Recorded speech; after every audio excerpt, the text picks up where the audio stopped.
Well, hi, everybody. Glad you're with us here today. Welcome. Welcome to the Global Light.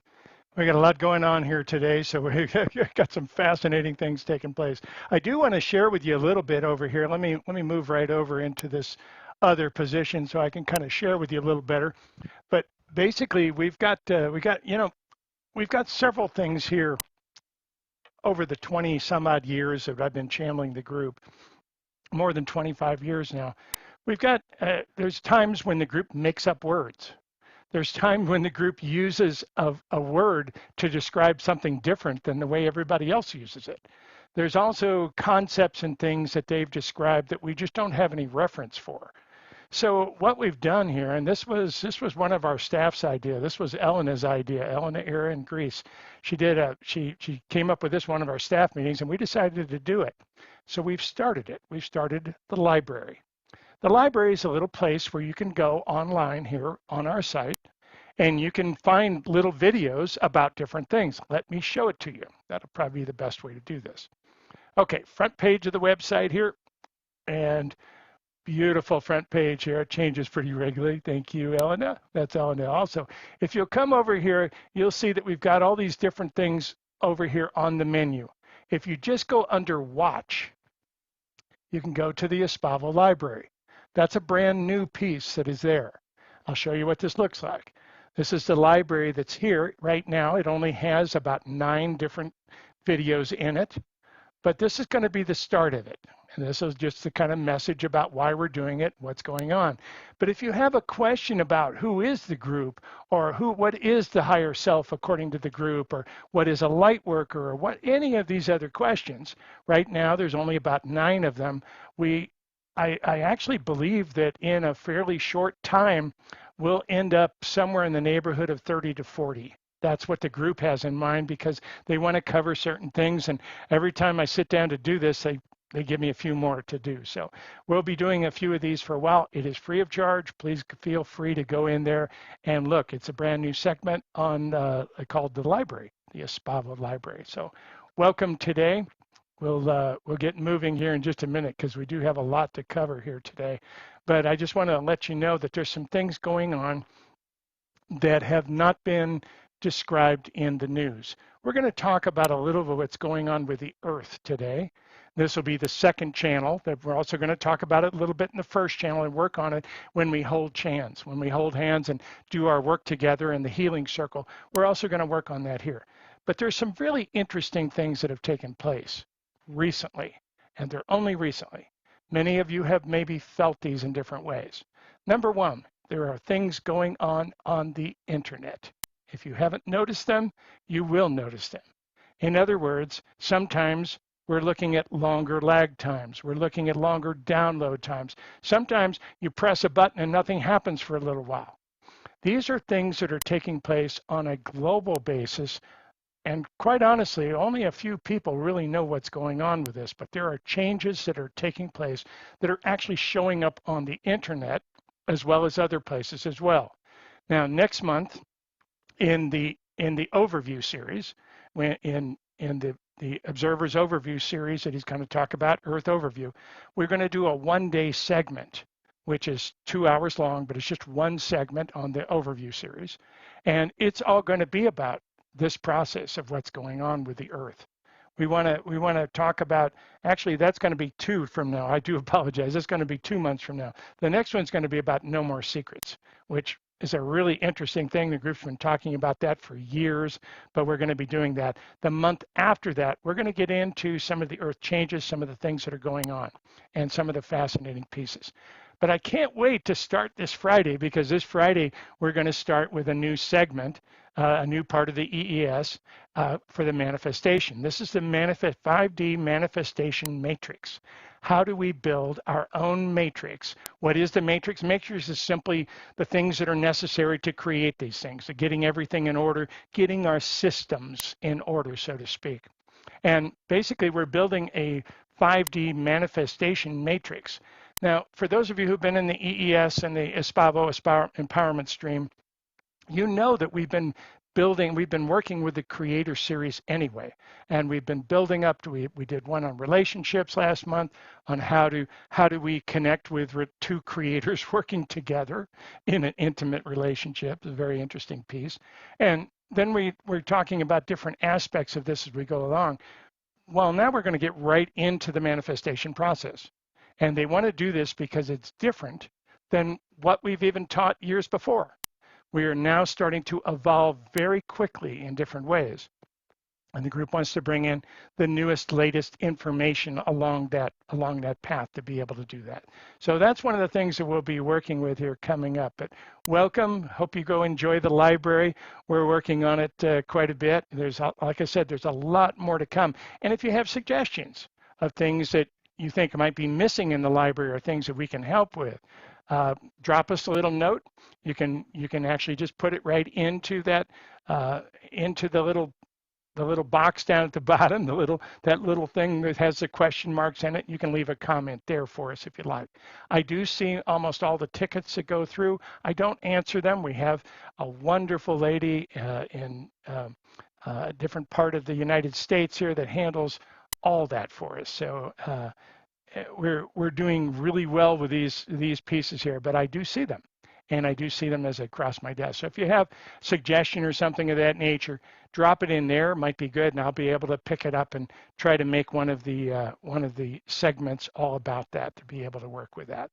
So glad you're all here today. We've got so many things going on. It's absolutely amazing. One of the things we're going to do here very soon is to go right into the first channel where we bring in, number one, we do our healing circle. This is where we come in for ourselves. This is for us, real simple. And the healing circle is to send this energy around so that each one of us can grab a piece of this, align our own energy very clearly in this process, and work with it in that way. So there's a lot going on with this that we'll be talking about here coming up too. So much is taking place on planet Earth. We're going to try and cover as much as we can here as well. I will also tell you that the topic of the second channel today, because they really want to cover this. We're going to work on it in the first one, but we're also going to really talk about it in the second one. There is something going on with planet Earth. Now, we're not really tuned into that because we're watching all this crazy stuff that's going on. We're watching Ukraine and Russia. We're watching elections coming up. We're watching all this stuff that's taken our attention here in different ways. And all of this is having an effect on the Earth. That's what the group wants to talk about today, is how we're having an effect on the Earth, how we have accidentally, well, I will say unintentionally, maybe not accidentally, but unintentionally pulled a little bit away from Earth and created a little bit of a disconnection as just simply as a natural ride of the waves that are on this side of the veil. We basically hit this top of the wave and we're a little further distant from Earth. We're feeling that connection. That connection is causing all sorts of stuff. One of the things that it's really contributing to massively on our planet right now is mental illness. It is absolutely exploding this because what happens here is your physical body is of the Earth. It's very simple. We talk about, you've heard the dust to dust, ashes to ashes story. The physical part of you emanated from the Earth. So there's a strong, strong connection. There's really no way, and the group's laughing a little bit about our desire to go live on Mars. They said, this is great because we're going to learn a lot of things, but we're really not going to be living there. not in the ways we're thinking of. We're actually going to learn a lot about the universe, a lot about ourselves and so forth by doing that. But they say you're not actually going to live there because you're actually a physical part of Earth.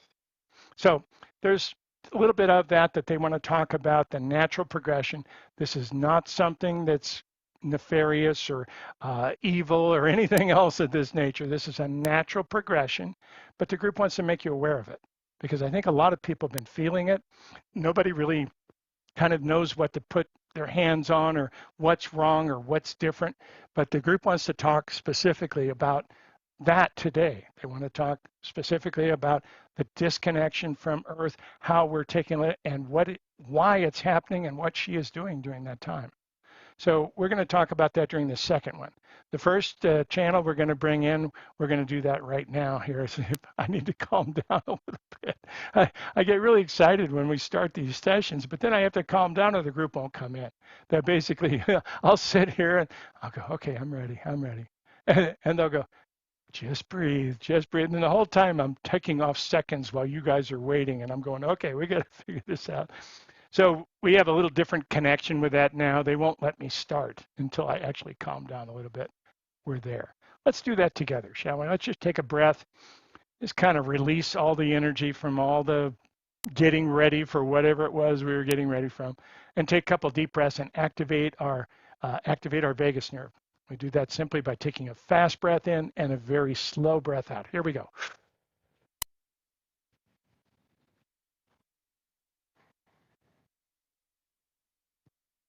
Can you feel it? Boy, I can. My energy changed that fast. And also, we're going to be coming up with sharing with you a new way to reach a very deep level of meditation very quickly, called the spiral meditation. Got a lot of information coming up. Well, I'm not sure where it's all going to be, but keep watching and keep your name on the mailing list so we can notify you when we finally do figure out where all this stuff goes and where we're going to be. But they have a lot of stuff that they have been dumping on me, literally. And it's my job to figure out how we're going to present this or where it's going to go. And there's some really fascinating things coming up. Many of you also that have been taking the EES, I want to just tell you very briefly, and especially Light Masters who've been with us for sometimes many years. In Light Master, some time ago, we started talking about the bodysuit.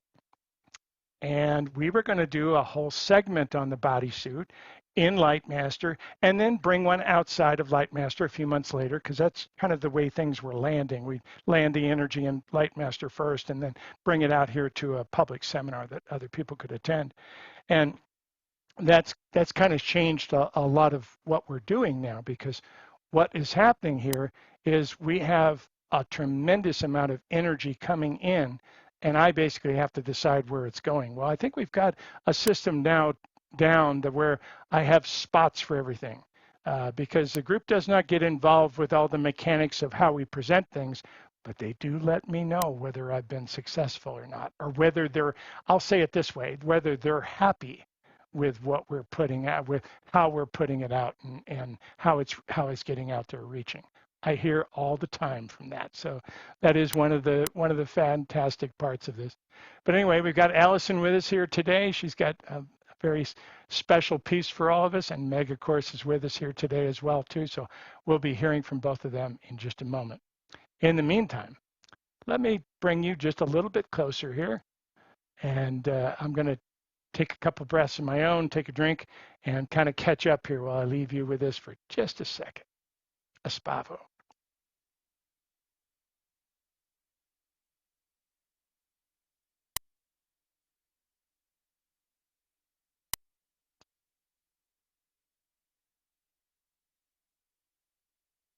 Greetings, dear ones. I am the keeper of time. I join you this day with a very special notion. You have moved a tremendous amount of energy in a very short time. Now we know that you're not feeling that. We can see that you see the troubles and not the success, not the advancements that you've made. It's a helpful it is helpful to understand that you just are not going to see it all. You have a very limited perception of where you can focus, not only with your eyes, but with your attention in general.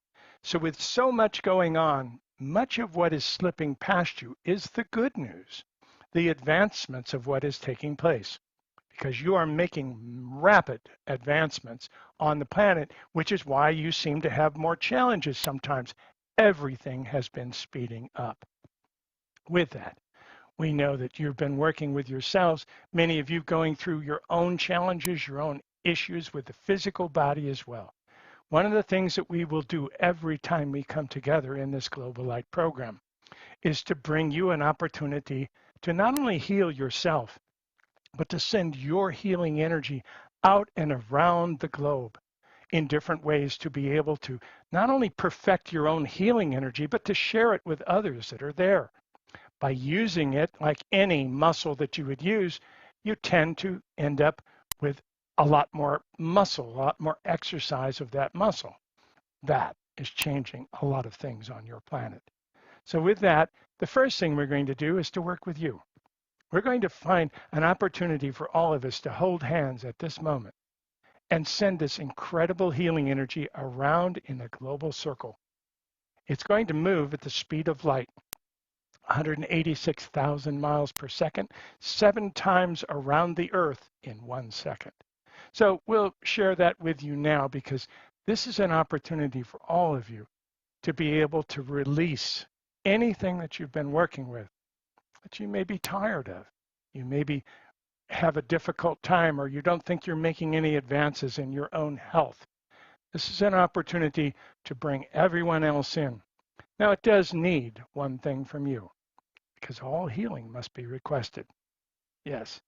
And by doing so, what we're going to ask you to do is to take any issue that you can put your hands on, an ache in the shoulder, a backache, a headache, whatever it is that you've been dealing with on a physical level.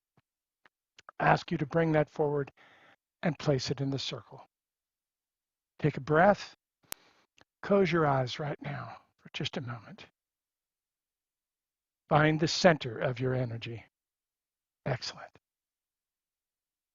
And with that, take anything that you wish to rid yourself of and place it in that circle right now.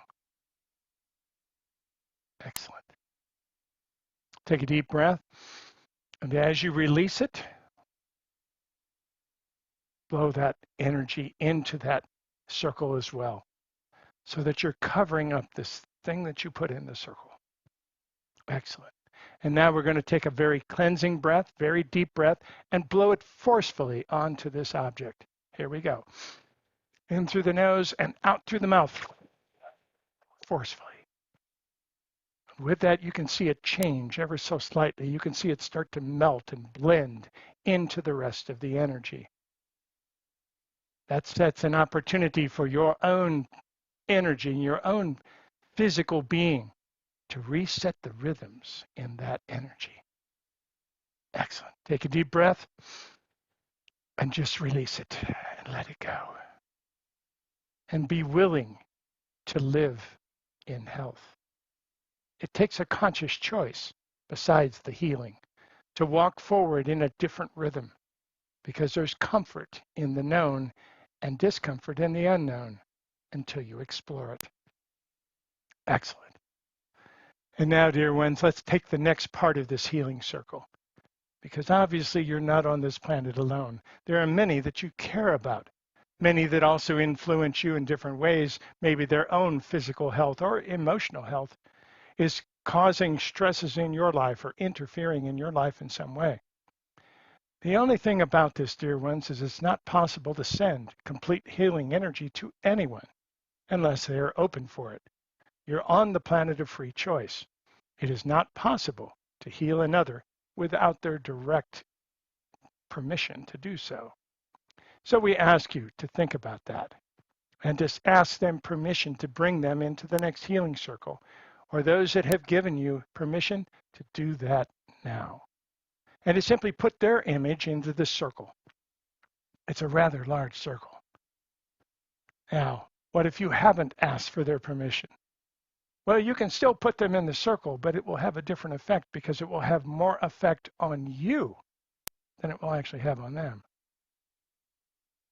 Well, because you are the one putting it in there. It's your intent to do something with that. So it will change that slightly, which sometimes is a good thing because many times you're over-attached to other people and want to bring them all the fun things that you've learned or have experienced in some way. You want to make their lives easier for people that you care about, of course. And yet, that would almost steal them of the opportunity for them to learn it themselves in different ways. So with that, let's take an opportunity to do a healing circle for everyone else that we wish to bring into this.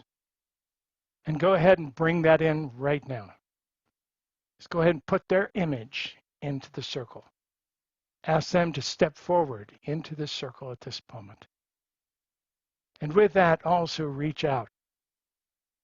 Don't keep your hands up in the air. They'll get very exhausted. But reach out energetically. If there's other people in the room, touch their hands for just a moment and then release. If there's nobody else in the room, reach out and let us touch your hands and connect you together as an incredible family of light. Take a deep breath. Release it very slowly. And with that, open your heart chakra and beam all the love that you can into that circle, all the way around the globe. Everyone. Whether you have someone in that circle or not, open your heart and beam that healing energy. What this does, dear ones, is to interrupt the rhythms. People get into rhythms. If you've ever known anybody who is depressed, and we tell you almost all of you have known people who have been depressed. Many of you have experienced depression, clinical depression, even yourselves. So with that, you'll know that there as much energy is a rhythm. Many times it takes something to change that rhythm. And there are many times on your planet where you will bring a catastrophe into your life so that you have something else to focus on. And all of it is as it should be. There's nothing wrong with any of it because you're playing a grand game of pretending to be a human. You see, we're never worried about your spirit. Your spirit is perfect.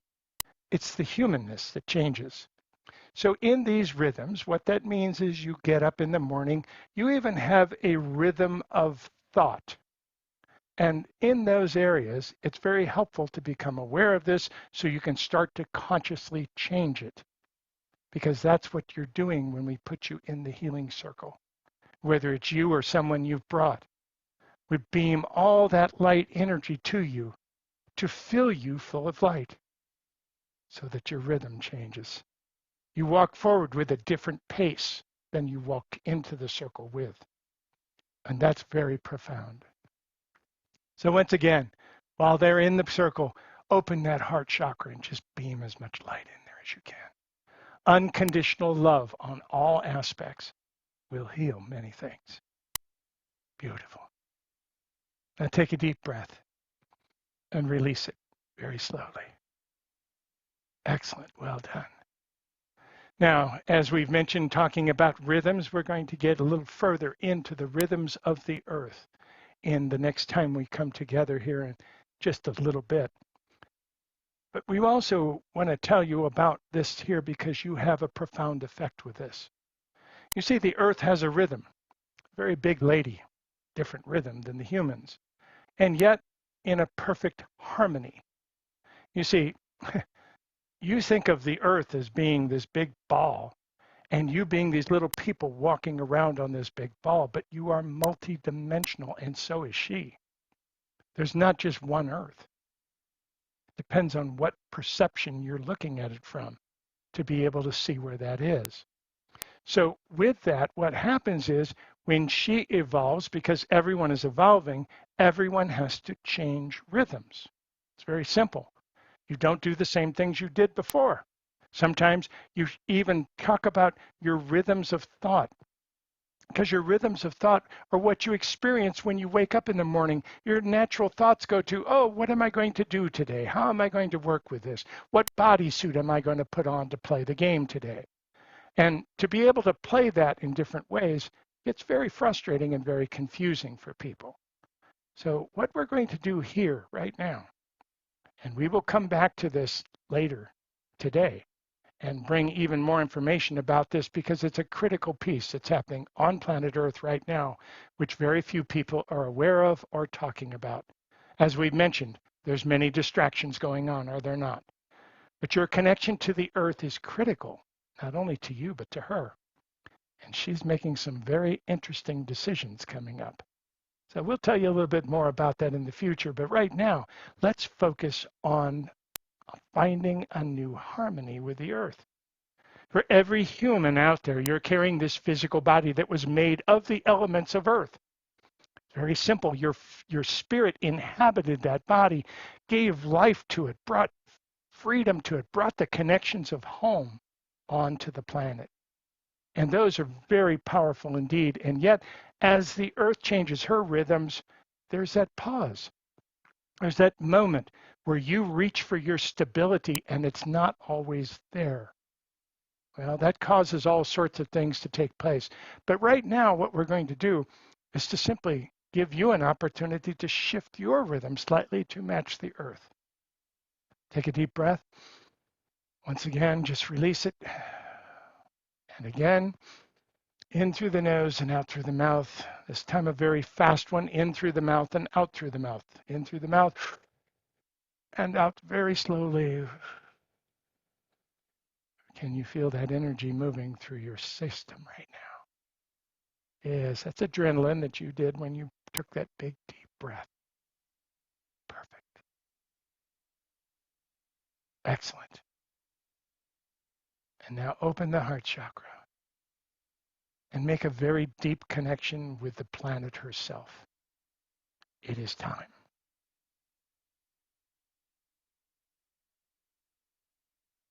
Slow yourself down. She's a very big lady. Her rhythms are quite different than yours, and yet in a harmony. What happens if they move slightly out of that harmonic? They jump into another dimension. We'll be bringing much more of that coming in the future. But right now, it's about the connection, because it not only aids you in your journey on the earth, but it aids her. It gives her a base the same way. So another deep breath. As you let it out very slowly, feel that deep connection. Whatever part of your physical body is making contact with the ground, whether it's through your feet or whether you're sitting on the ground, wherever it is, bring that energy up through the surface of the earth. And let her introduce her new rhythms to you, so that you can feel where she is at this moment. And that's all that's necessary, because you're part of the earth as well. That will automatically adjust, automatically find that rhythmic harmony. So take a deep breath. And again, release it very slowly. Anchor in that deep feeling of love and a strong connection with the planet that you already have. Well done, dear ones. Take a deep breath and blow it out forcefully. You walk forward with that new connection with the earth, with that new harmonic supporting you and you supporting her. Just get you a little bit closer, missing some of those incredible balanced feelings that you were missing. Well done, dear ones. Well done. The energy is here. You have made it. Whether you traveled back 300 years from the future, or whether you just lined it up so you would be here, your space has been reserved on this planet. Your name was on that chair before you were ever born, and you made it. Welcome home, dear ones. Welcome home. There's a lot of wonderful things that are taking place. We will try to bring to you as many as we can to remind you of your magnificence and the wonderful effects you're having on the planet. Yes, there's a lot of what you would call bad news or difficult news or degrading news. And yet, it's part of the signs of the time. Everything is moving faster. Not just the bad news, the good news as well. But humans are typically focused on the negativity. As we mentioned many times, part of the reason you're in this situation now has to do with the internet, which you are watching this on right at the moment. On the internet, fake news or made-up news travels 7 times farther and faster than real news.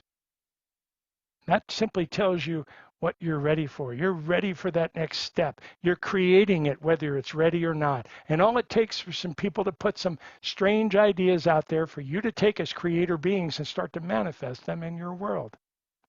And it's been happening over and over again.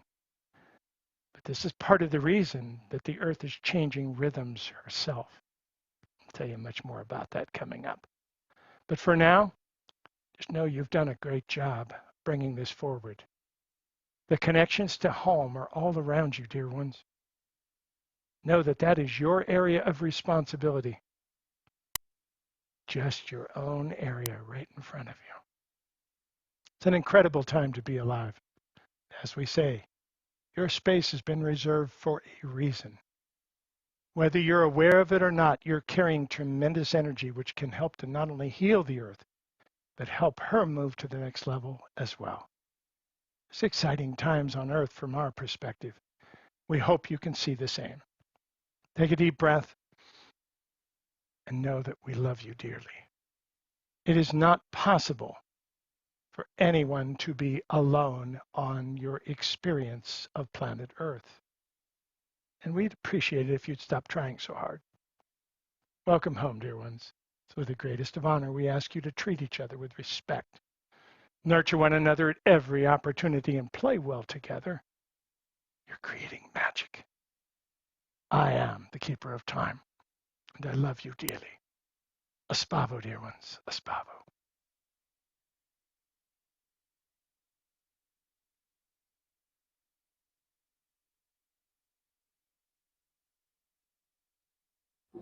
Well, hello everybody, and welcome to the astrology part of the Global Light broadcast. It's such a pleasure to be here, and hello to everybody again. So I'm recording this on the 15th, and you will be seeing it on the 16th. In fact, you'll be seeing it as the moon and sun go opposite in the sky, so a full moon. And because the sun is in Aquarius at the moment, the moon is in the opposite sign of Leo. Now, this is a different time for everybody around the globe, according to time zones, etc. So I can never be exact, but it might be fun just to have a look at, just Google locally what time the exact full moon is, because it may well be when this program is being aired. So it would be nice to think about what a moon in Leo and a sun in Aquarius is all about. So we'll look briefly at that.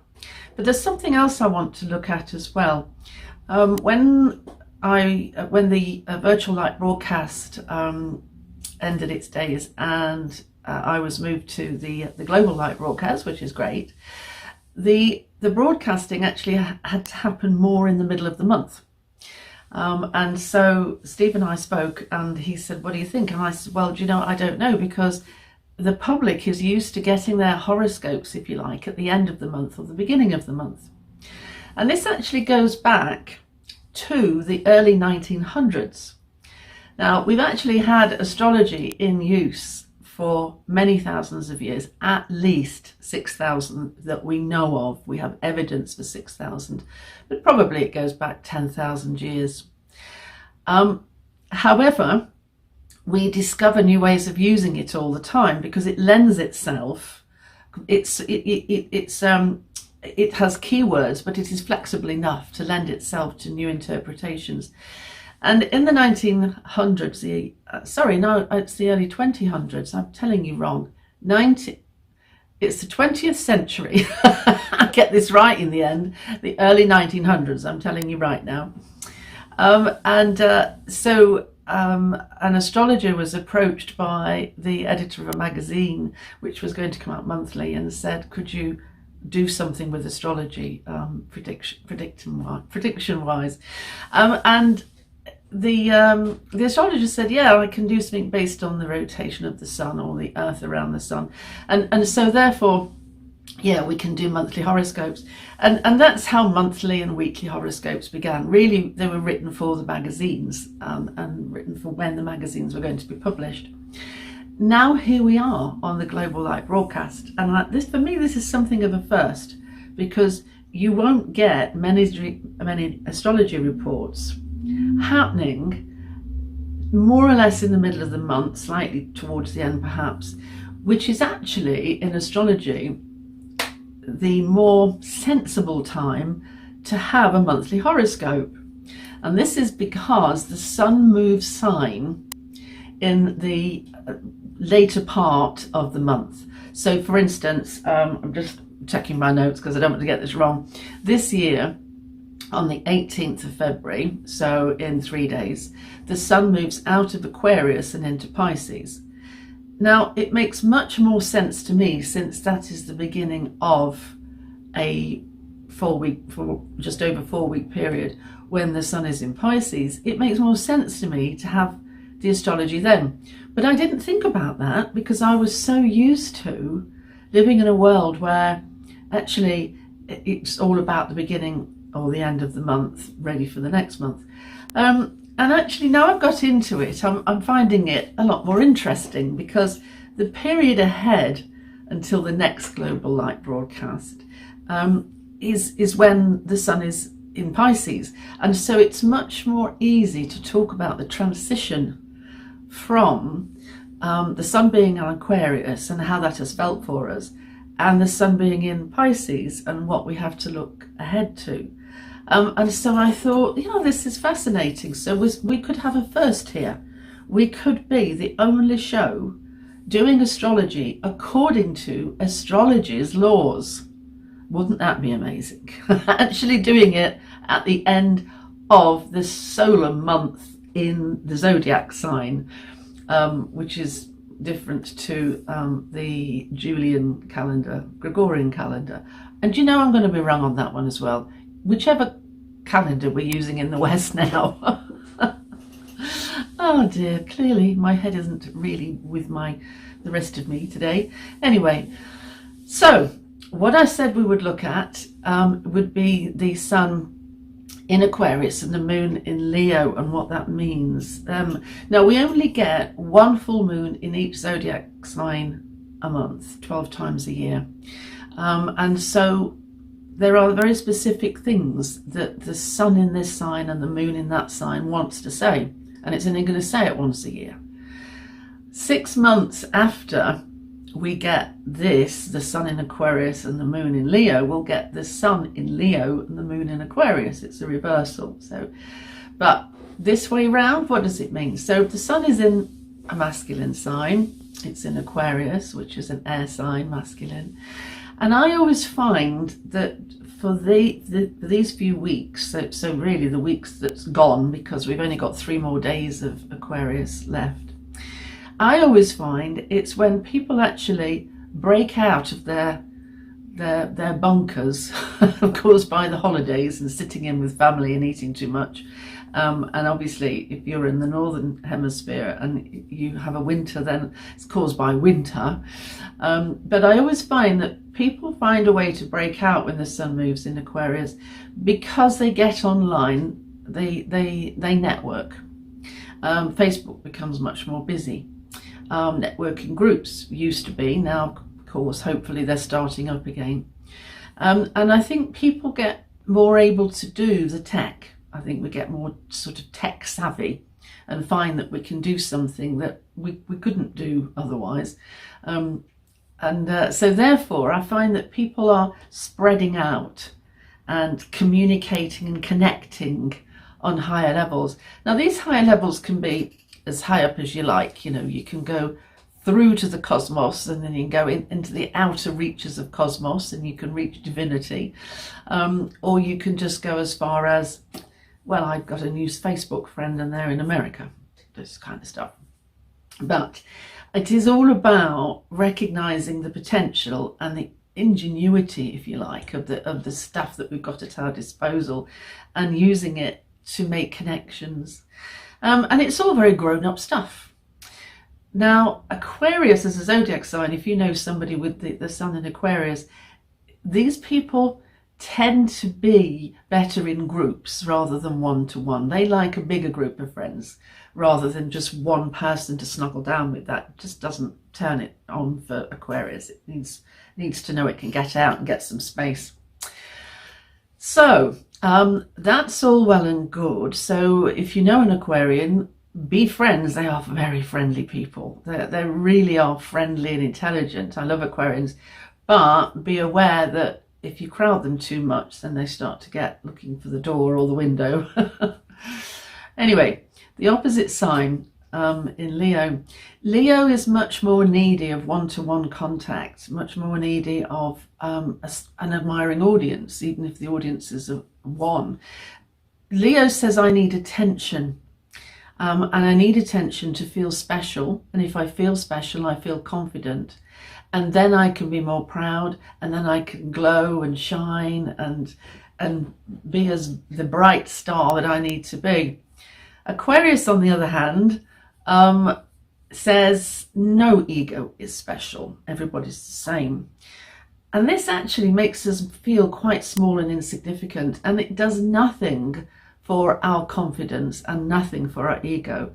In fact, it can be very soul or spirit destroying. Leo is more of a natural fire sign for us, for the child inside, for the divine inside of us. And although it is more needy, it is probably much more of a human sign, if you like, than Aquarius is, which is much more sciencey. And so what becomes obvious during this full moon, I hope, is that we've got these two parts to us. You know, we've got this sort of emotionally cut off part to us, and then the part which is dramatic and full of fun, playful, and more sort of puppy, if you like, than grown-up dog. Anyway, so there's the full and the new moon, and to be honest, sorry, there's the full moon, and to be honest, they tend to be sort of a storm in a teacup, because you get everything rising up to a full moon for so let's say 2 weeks, and then it fades away as it heads towards the new moon. By the time we get to the next full moon, you've really passed over all the issues of the last full moon, because it's doing a real sort of journey around the zodiac sign. Anyway, it's always an interesting time because it's always one that exposes things. So I always like to think of, you know, it's like taking big floodlights and shining it all around your life, so you can see things that you wouldn't normally see. Okay, now the sun's moving to Pisces. Let's just look at this. So the sun is moving into Pisces, and I think that this is a move that anybody can feel, because we're going from emotionally cut off, in the nicest possible way, Aquarius, into Pisces, which just wants to cling and join to the hip. It wants total dissolution. It wants to melt everybody together, take all the sins in the world and put everybody into this beautiful, dreamy, mushy, watery place, and redeem all sins and cleanse all sins, and just take everybody and be spiritual, sort of fuse everything together in some great white light, fluffy pink clouds. Because it's a water sign, it has great imagination and a great peacemaking need, and a great need to help others, to be compassionate, empathetic. Aquarius would rather go to a football match with its mates, if you see what I mean. And so we get this masculine sign Aquarius, where, you know, everything is fast and it's fast moving and moving forward and going for it. And we suddenly go pop, plosh, splosh would be a better way of saying it, wouldn't it? Splosh. Diving into the Piscean waters. And suddenly everything is opaque. We can't hear it clearly anymore. And suddenly there's a need to just lie back on the lily pad and float down the river, thinking one day maybe, yeah, that's nice, this is all lovely, and don't fight against it, because it, as they say, opposition is futile. I think they say something like that anyway. The great waters, the huge torrential, great atmospheric torrent waters of Pisces really are, it's not worth fighting against them and trying to do anything particularly techy, because it'll all get manana tomorrow. The waters will come up the beach, and they will wash out all your sandcastles and go, and you'll have a lovely clean beach, but no sandcastles.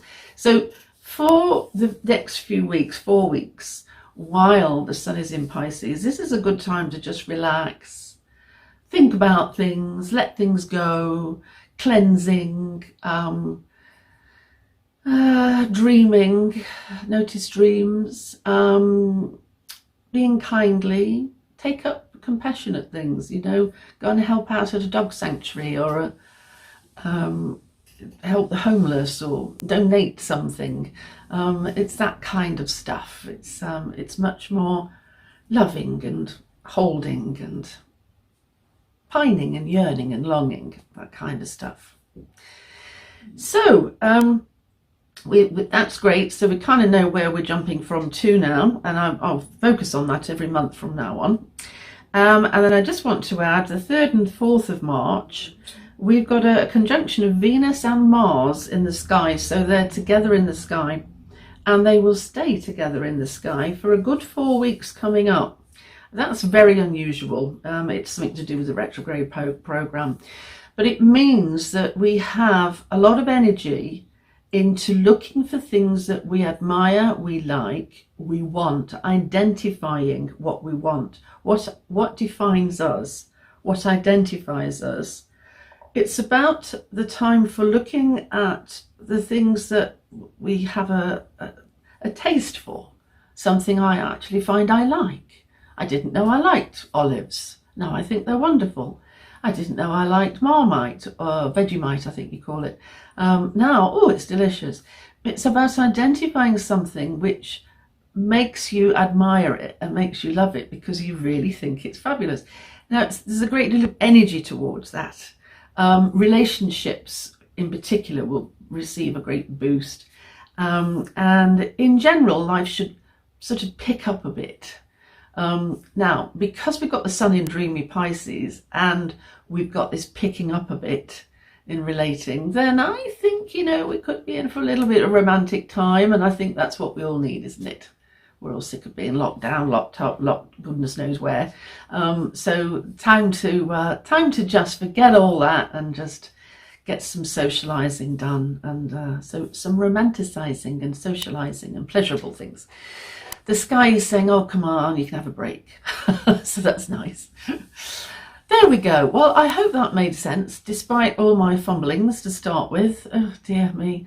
Anyway, never mind. It was absolutely fabulous to talk to you, and I will try to be really succinct and articulate for the next broadcast. Yes, I will. But actually, with the sun in Pisces, there's no chance. Don't forget, have a reading with me. It would be lovely to talk to you. I so love talking to you. You just Google Alison Chester-Lambert.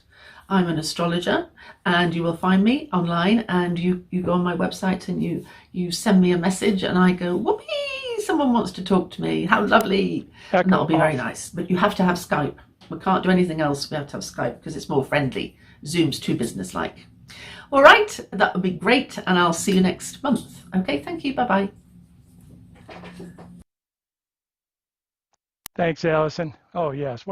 It was difficult to figure out what we're going to call this, whether we're going to call it March's broadcast or we're going to call it February's broadcast or what. But I love the way she does that. If she's not happy with her reality, she just creates a new one. Awesome, Alison. Thanks. And I hope everybody's enjoying the Olympics. If you haven't tuned into them, it is a wonderful, wonderful way to really bring the spirit back into everything. I just, when you get into this kind of competition, it's totally different. When you get on that level of competition, it's more about harmony than competition many times. Anyway, I love the fact that we've been watching curling here in the United States. It's just really taken off. I think because last year the United States won gold in the curling, but it's also fairly unknown. If it weren't for the Beatles in a movie they made, it probably wouldn't be known very well at all. But the interesting part about it is it's a sport that doesn't require you to be in perfect condition. Some of the people actually have bellies or different things of that nature, and I think that actually made it more popular. I really do, because it's something everybody can aspire to fairly easy. Combination of a lot of different things like pool, chess. There's a lot of different aspects of it. But I wanted to show you this too because Hamish or Schlemmer has this catalog, great catalog with trinkets, just fun little gadgets and things that they have. But anyway, they have the first air hockey game. In other words, it's like an air hockey, but it's for curling. The first one is out already. So amazing is what we can do to work with these things. So anyway, thanks so much, Alison, for being a part of that. We've got Meg coming up here in a minute, and then we'll come back with the final channel for the day. But aspav, everybody, and thanks for being with us. Here's Meg.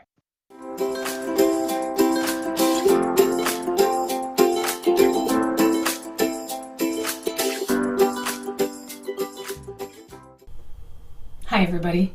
So nice to be here with you again at the GlobalLight broadcast for March.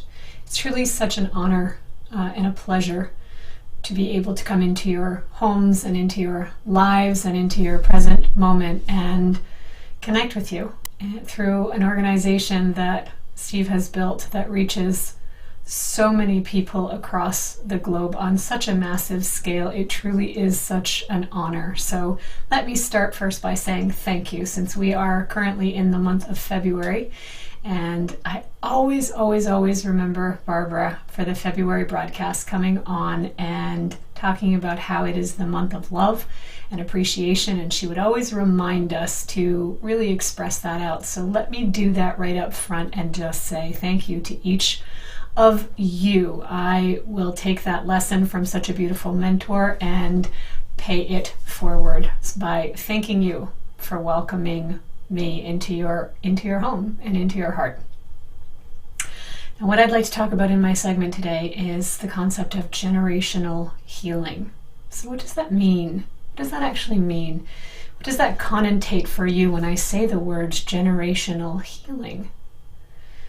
As a clinical hypnotherapist, what that means to me is the potential that every time we heal a fear or anything that upsets us, anything that's a trigger, anything that causes a flare or a rise in emotion or illness, anything in our body where we feel unwell, anytime we heal one of those, it inherently also heals the past. So I want you to think about that concept and the benefits that holds. So every generation influences the next generation. In fact, the Native American culture believed that spans into 7 generations. So anytime you heal something that you are currently working with through your life lesson, through your soul's growth this time, this life, you are also helping heal generations to come and generations in the past, our ancestral lineage. In hypnotherapy, when we say that we are healing something, what that means is we are collapsing. It includes collapsing the programming around it, collapsing the separate consciousness. And when we collapse separate consciousness, that contributes to the collective conscious healing. We are wired to care about each other. It's why it feels so wrong when we are always in opposition or in conflict. We are wired to care about each other. In fact, we have an old tribal mentality programming in all of our collective consciousness that we go beyond being egocentric, right? Egocentric is when we're babies. Our well-being relies on our authority figures, our parents or our guardians who are taking care of us, who are looking out for us, our everything. We rely on them for everything. And then we start to move out of that and we get into a new collective consciousness. And as we expand out of ego, we move into ethno. And ethnocentric means what's better for the tribe, what's better for our survival and well-being as a group, as a collective.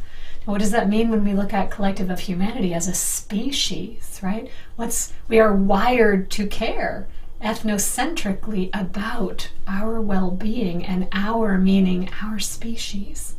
And then we become world-centric. We start to care about our planet and all the species on the planet. And we begin to recognize, coming out of ego, out of ethno, and into world-centric, we begin to care about the well-being of everyone and everything, starting to understand that we have no more rights than anyone else.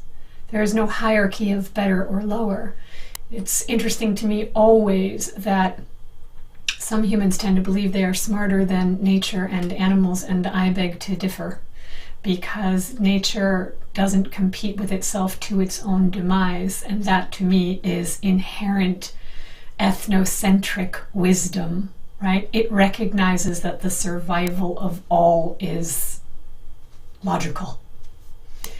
So getting back into generational healing, we have to talk about genetic memory, because this is what influences from our past and influences our future. Think about things like when you're considering what your parents' health was and their parents' health, and we think about genetics in terms of wellness. Say, for example, there is a history of heart conditions in your family or blood pressure conditions in your family. Western medicine will say that you are susceptible to this because it is in your genetic disposition. But I want to turn that around a little bit. One, we know because of way showers and pioneers like Dr. Bruce Lipton, talking about epigenetics, right? He's a biologist, and his science has shown over time that it's not about what's in our genes. It's about our perception of our current environment influences our well-being. In other words, we may develop high blood pressure because of the way we manage our stress, because of our limiting beliefs around our capabilities and how we perceive the current environment as unsafe, versus we are predisposed because of our genetic line. It is more about consciousness than it is about genes. Now, generationally speaking, what became really interesting is that science still believes that we have junk DNA.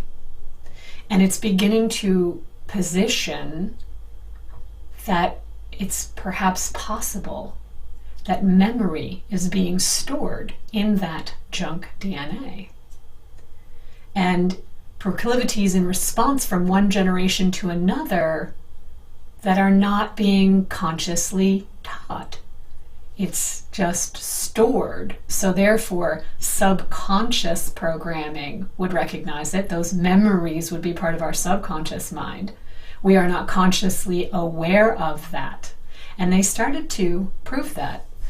Princeton University did research back in the 1950s, and they taught a group of mice how to run a maze. So they introduced them to the maze, and they trained them to learn the maze, and in the beginning, that took 30 to 40 minutes for that group of mice to run that maze. Now, mice can procreate every 90 days. They can produce a new litter. So that next generation of mice were introduced to the maze. And they started at 30 to 40 minutes, but then they quickly advanced and were able to run that maze in 20 minutes. And then the third generation of mice were introduced to the maze. And they didn't start at 30 or 40 minutes like new mice learning a new maze. They picked up where the last generation left off. So they started the maze at 20 minutes. They were able to shorten it to 15. And the next generation of mice started that maze, first introduction, ran it in 15 minutes. So we are picking up where our ancestors have left off. Isn't that fascinating?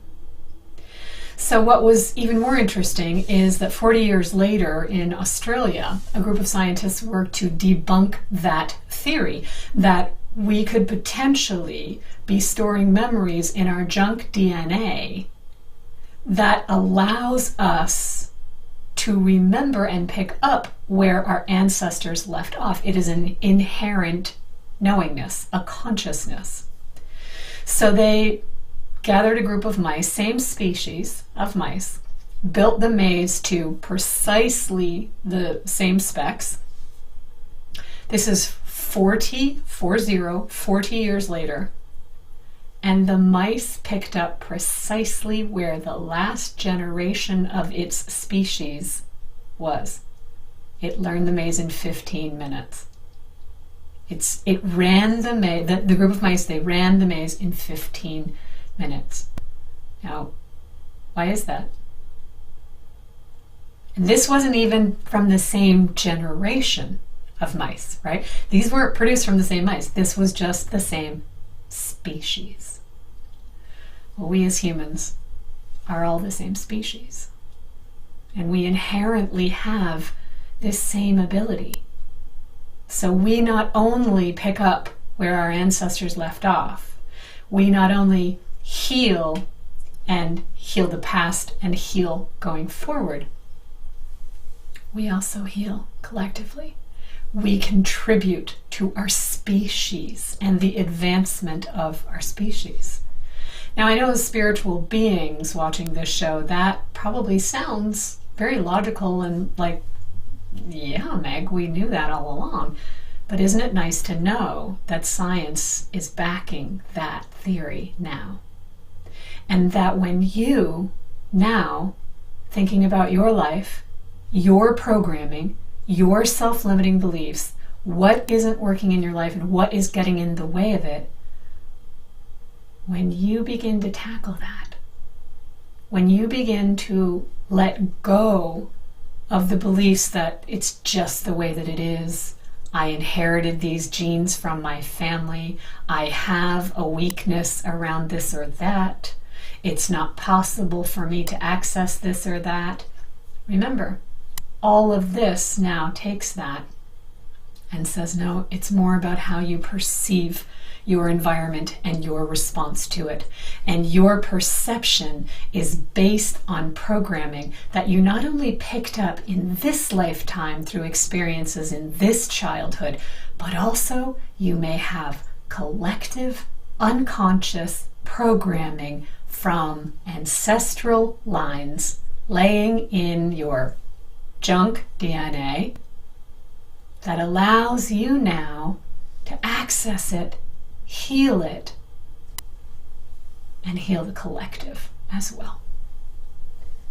Isn't that something worth investigating? Isn't it worth recognizing that it's how you perceive from your personal perceptions based on lifetimes leading up to today? And you are picking up where the last generations left off. And you now take responsibility to create a life that you love, to create the healing that you are in need of, to create the belief systems around being capable and worthy and deserving of the life that you want to be living, and go about changing the programming to allow that. And that it's only perception that's in the way. It's only limiting beliefs that block you. And that not only are you capable, you have advantages you weren't even aware of, stored dormantly in your DNA, just awaiting you to recognize it. Apply this to humanity and then apply the thought of what it would be like to collapse that separate consciousness thinking into collective healing. And now, in my opinion, we've caught up to nature. Because nature knows intrinsically that its survival depends on the thriving of its species and its relationship to the planet. And we know that as well. And it doesn't require everyone on the planet to collapse the separate thinking. It just requires some, right? If you remember, 40 years later, it was the same species of mice, but not from the same generation. And they accelerated. They picked up right where they left off and accelerated how they ran through the maze. That's what we're doing. That's what we're doing for the collective of humanity. As you heal any fear or any upset or any health issue that you have, you are helping the rest of your species learn to pick up where you left off with it. What would that do in the realms of disease labels, big disease labels? Anything you heal, you are leaving that imprint for the rest of your species to pick up where you left off. Isn't that worth pondering? What incredible service that is, not only for your own soul's expansion, soul's growth, and ability to live a healthy, happy, fulfilling life, but what a service to the rest of humanity you are being simply by looking after yourself, taking responsibility, and healing your limited beliefs. And I thought that was worthy of a conversation. So I would ask you to consider, ponder, think about it, journal on it. What do you really believe is in the way, and what are you telling yourself about it? Do you tell yourself that you inherently have weak genes that you picked up from your ancestors? Do you inherently believe deep down, quietly and secretly, that you are destined to age a certain way, live to a certain age, follow in someone else's footsteps?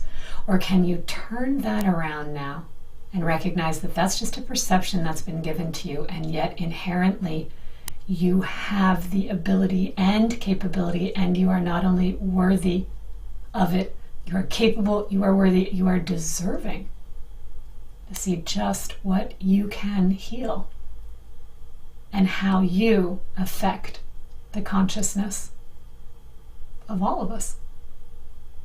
So with that, I'll leave you to it. I'll turn you back to the studio. Wish you a wonderful rest of your show. If I can ever help you personally work out some of the things that are in the way as a hypnotherapist, if clinical hypnotherapy resonates with you, please get in touch with me through my website, megadamsonhypnotherapy.com, and you can fill in the contact form and we'll set up a free 30-minute consult to talk about it.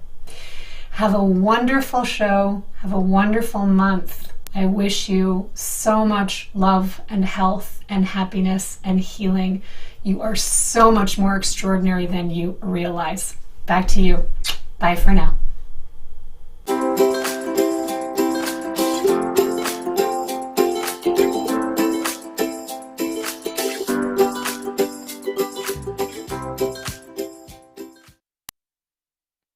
Thanks, Meg. Awesome work. Yeah, and actually fits in a lot to what the group has been talking about, having the DNA. I'm not familiar with the word junk DNA, so I don't know exactly what that is, but they have been talking about spacers that we have in the DNA.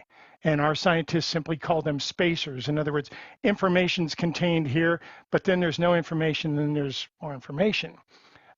Those spacers carry information. We put information into those spacers according to the group.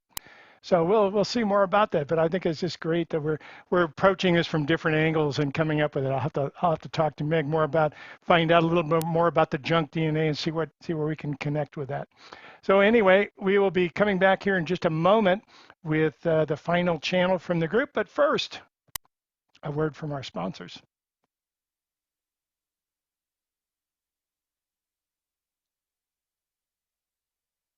Hi, everyone. All right, I want to tell you a little bit about this upcoming seminar because boy, they are throwing us at it. You know, a little while back, a couple months ago, in the EES and the empowerment stream, we started a whole new direction. They talked about the 3 secrets, the three things that Observer wanted you to know, and the last one was that you are creator beings. That started a whole series of things. Right after that, we went into, of course, the relationships, how do creator beings work together as creator. And now we're actually going to get into manifestation itself. They would like to share with you some of the larger aspects of manifestation. Share with you some of the ways that you can use it here specifically. We're even going to give you at least one modality of how to do that and how to work with it.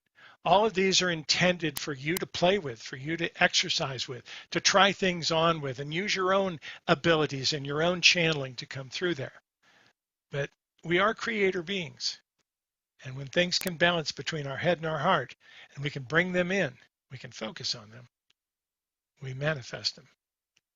And that's one of the big keys that we're going to be working with.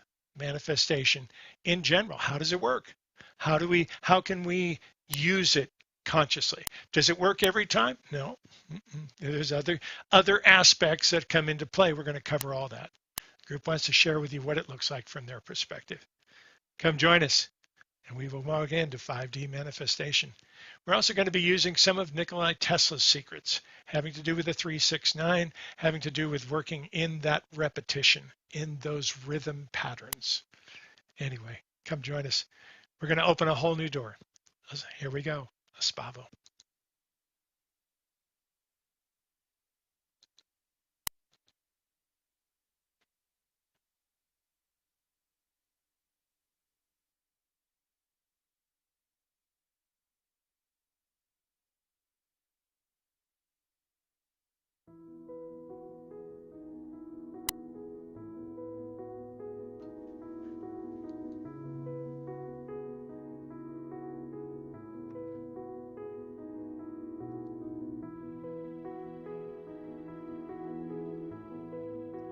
Greetings, dear ones. I am the Keeper of Time. I join you for a moment to simply introduce Elrah, to bring Elrah to you again. For Elrah has been taking a little bit of what we call time off. His energy has been very powerful for many things, but rhythmic changes are at hand on your planet. And let us bring Elrah in to work with that. A Spavo, dear ones.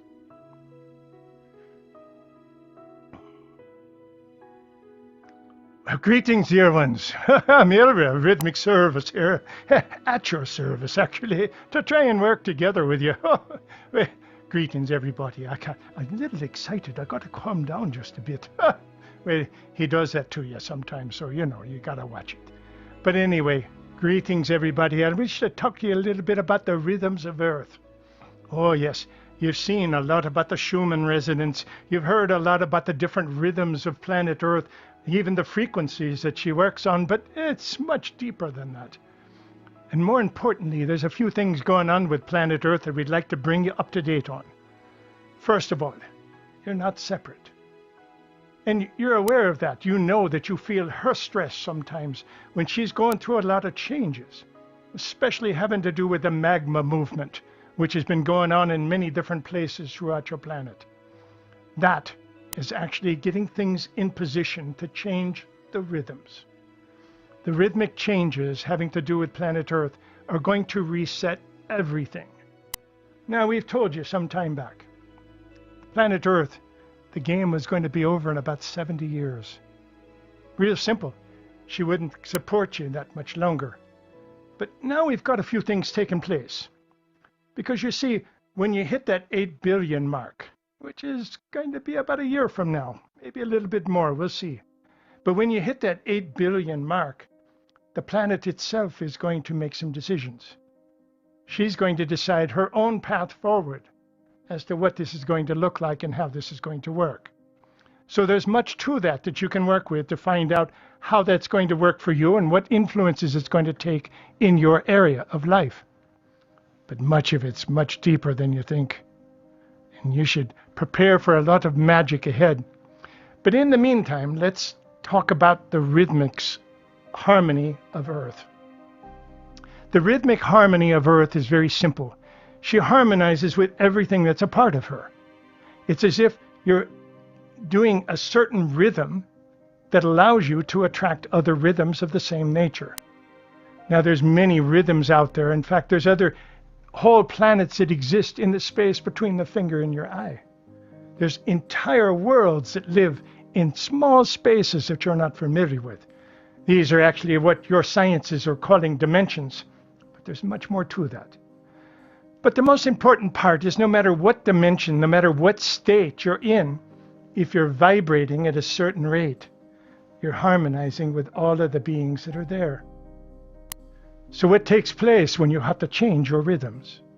Well, that's the next evolutionary state, not only for humans, but for planet Earth. You see, planet Earth is a big lady. She doesn't change easily.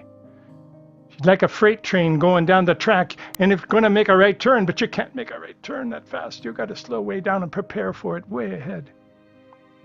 And that's what's taking place with Earth right now. There's actually a break in her rhythm patterns that have been happening over the last 3 weeks, going to continue for a little while, so it may feel a little empty. And even before that, from 3 weeks ago, even before that, you might have been feeling some of this energy as she was preparing to change her rhythm. But what basically took place is she put a pause on everything, so that even though she's vibrating, because she has to exist in this realm that you exist in, she's vibrating in those ranges, but you can't feel it the same as you did 3 weeks ago. And what that does for most humans is you're wandering around trying to go, where's my base? What am I doing here? I know I'm going over here to do this particular thing, but I can't remember why. I don't remember all the aspects of where it's going and what's taking place. And that's because you've disconnected a little bit from the mother. Actually, she disconnected a little bit from you while she's resetting a new rhythm, a new space, a new aim to work with. Absolutely magical to see. You're here at critical times on planet Earth. So what about going forward? Is the game going to elongate? Is it going to last a lot longer than 70 years? Well, that's up to her. She will be making that decision. And she'll be making it roughly about a year from now. Somewhere in that neighborhood. Somewhere in the neighborhood of mid-2023. That's the point at which you're going to hit the 8 billion mark.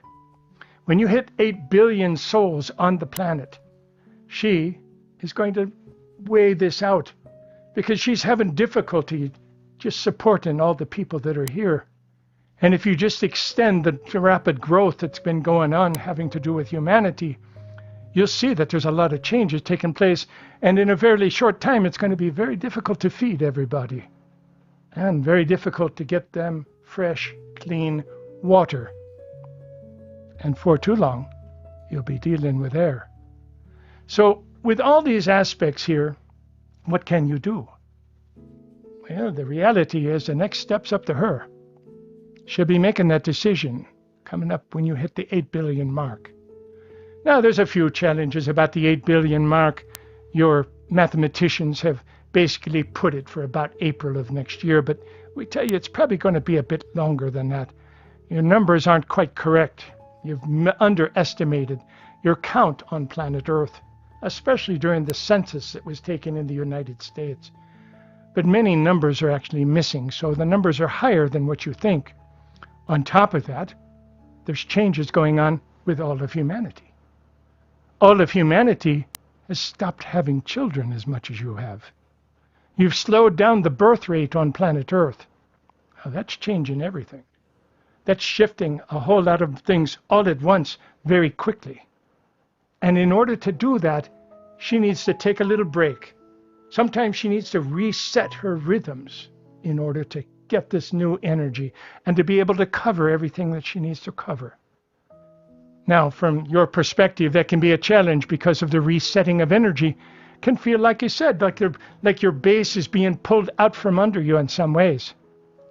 And yet, it's going to provide you with not only opportunities to move further, but this provides the first opportunities for the absolute planet to move with you. And that wasn't there before. So, although it's a break in rhythms, we tell you we welcome that break. On top of that, you're also getting solar flares. Oh, we love to hear that word. CMEs, coronal mass ejections, coming from the sun, like it explodes. Well, it actually exploded just before we started this event. But fortunately, it wasn't pointed anywhere near Earth. In fact, it's pointed exactly the opposite direction. So you're probably not going to feel much of that. But that's another M-class solar flare that's been going off now. You've had dozens of them in the last few weeks. It's magical. Yes, they're still in the M class, which is the medium class. So they're not in the X class yet, but they're moving in that way. And the frequency of them is increasing. That is setting the new rhythms of Earth. That's what she's taken to take this opportunity to reset her own energies for the next level of her life and her own next connections. Oh, there's great hope on planet Earth for the first time in a long time, dear ones, in many different ways. Now we tell you, you've never been in danger. You must understand your spirits. You've borrowed these little funny bubbles of biology that you call bodies, but the reality is, the spirit is who you really are. Now, with that, your next level is going to simply be more of the spirit and less of the physical body. And in order to do that, each one of you has to reset your rhythms. Now, you're not there yet. The collective vibration of humanity is not at that point where each individual needs to consciously reset their own rhythms, although that's coming. It's part of the reason I'm here right now. So that's coming. But preceding that, the Earth is resetting her rhythms. And we can't tell you how much applause and joy from this side of the veil that we're giving when we saw her take this next move. It's an exciting time on planet Earth, dear ones. The magicians of the game board are here, working in a new way. And with this, please understand that although you may feel a little bit vague, you may feel a little bit unfocused, you may feel a little bit shifted around because the base that you walk upon has moved a little bit. The vibrations have changed in many different ways, but you haven't. And really, the Earth hasn't either. She's still your mother, very big part of the energies around you. Each one of you will find new ways of connecting and bringing that through. Many of you are teachers and healers in your own right, and we ask all of you to take this information and run it through your own filters. Pull up your own pieces of the information that you have for your clients, for your students, and pass it on. Because now's a grand time to work with the Earth herself. One last piece about the Earth. She picks up all of your thoughts. Oh, yes. She's deeply connected to you in more ways than you know. But with all the stress on Earth, she picks that up too. And that's one of the reasons she has to reset her energy at this moment. Because you've got major stress on your Earth. Just look at what's taking place at Ukraine and Russia right now. Look at many of the things that are taking place in areas you're probably not even familiar with. Look at Yemen. Look at what's taken place in many places throughout the planet. And yet, here you are, at a magical time of change. Embrace it, dear ones. Connect with the Earth in any way you can. Know that even sometimes just to go out and be in nature is a huge connection that you can add to her vibration and she can add to yours. In many parts of the world, about half the world, you're moving into summer right now. In the other parts, you're moving into the winter and to the fall areas. Whatever it is, welcome the change. Know that she's a grand lady and that you're there on purpose, intentionally riding along, setting the energies of the next change. Why is she changing vibration? What is the most important part of it? Well, you see, she sees something you don't. That's an opportunity ahead for not only a new life of hers, but a new life in a higher vibrational status of yours on Earth. It's a magical time to be here, dear ones, as we've mentioned many times. Your name was on that chair before you got here. We called you in from a long time ago. And for those of you who were there already, we called you back from 300 years in the future to be here at this moment. Well done, dear ones. Well done. Now all you need to do is to reach out and hold each other's hands. These vibrational shifts can bring up all sorts of problems, challenges, different effects, different insecurities. And it's a challenge because you're creator beings, so whatever's balances between your heart and your head is going to manifest in your world even more now than ever before. So with those energies creating, we ask you to be very careful what you hold in your heart and your head. How does one hold a thought in your heart? It's very simply, usually, it's out of love or fear. Do you love the thing you're talking about, or do you fear it in some way? That's your heart. Now, what about the head? Well, your head's going to take it all apart and pick it apart and put it in different categories and think it through and see if you can find your way through it and all the rest. If you can find that part where your head says it's okay and your heart matches, you have a manifestation that is going to happen in one way or another. And we're going to cover a lot about those manifestations coming up pretty soon, actually starting in a couple of days. And talk about the part of being able to actually build a matrix around that so that you can reuse the same systems over and over again to be able to work with it, very similar to your own matrix that you work in now. Welcome home, dear ones.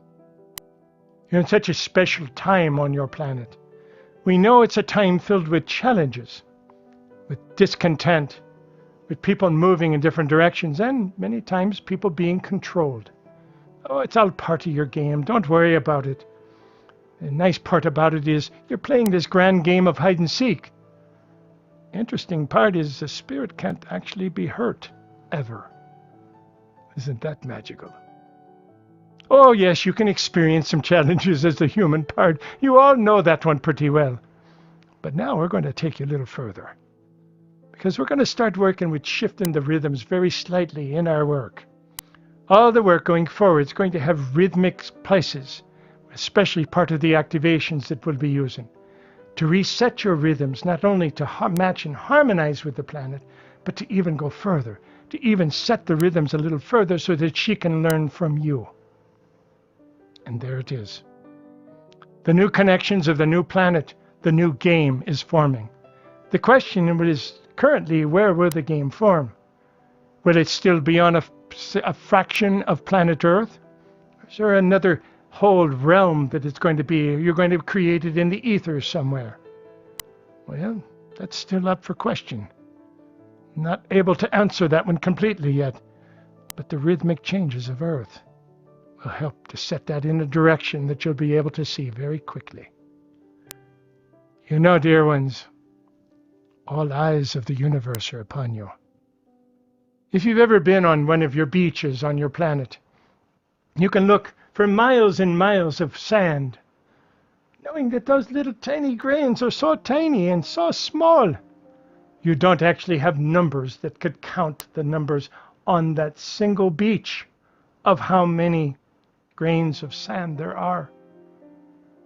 And yet we tell you, if you take all those grains of sand from all the beaches, from all the oceans of planet Earth, or wherever they exist, and you compare them to the stars like your own sun in the universe, you have almost 5 times as many stars in the universe as you do grains of sand on your planet. Now that may make you feel infinitesimally small. That may make you feel like you're worthless or just a speck of dust in the wind. You're carrying a rhythm. It's the rhythm of love. It's the rhythms from home. And although you're inhabiting a physical body, you're a spirit deep within. And we're working very hard to help you find that confidence and the tools to bring that out on a regular basis, which is one of the reasons we're going to give you a 5D matrix to work with for your manifestations. So take a breath, dear ones. And as you release it, feel that beautiful smile on my face. And I hope you can pick it up on your own, because it is catching, you know. And we hope you take that and you share it with everybody you can. Because coming in harmony that way will also bring a new harmony between Earth and her inhabitants. To bring a new energy where everybody can take a step together, which wasn't even possible a short time ago. It's an amazing time on your planet, dear ones. But then, of course it is. You're all here after all. You made it. Welcome home. We bring you those reminders from home whenever possible to share with you who you really are and why you came. We're so incredibly proud of everything that you're doing, standing back and watching from afar as you change the world in front of you. You're magical creator beings, holding every part of your vibration in front of you. Take a deep breath, dear ones, and let it go. And as you do, welcome home every part of you. It's with the greatest of honor that I greet you in these ways. Ask you to treat each other with respect, nurture one another, and play well together as you create this brand new game. I'm Elrah of Rhythmic Service. Welcome home, dear ones.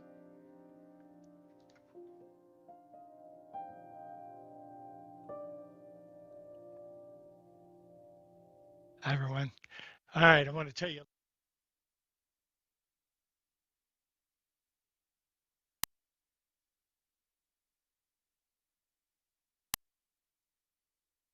A lot came through. Sorry. A lot came through very quickly there. I'm a little dazed, so I apologize there. Anyway, welcome. I'm glad you're all here with us today. We have a lot of work to do on this planet, and there's things that are taking place to be able to create that. May I ask you, please, don't get wrapped up too much in the news. Yes, there's a lot of difficult things that are taking place today, and yet we can all hold that energy to come out in a different, higher vibrational status. We can all work with that together as one to create something very magical for everyone. That's our responsibility as spirits pretending to be human. Welcome home, everybody. Thanks for being here with us in the Global Light. A spa for everyone. You are loved.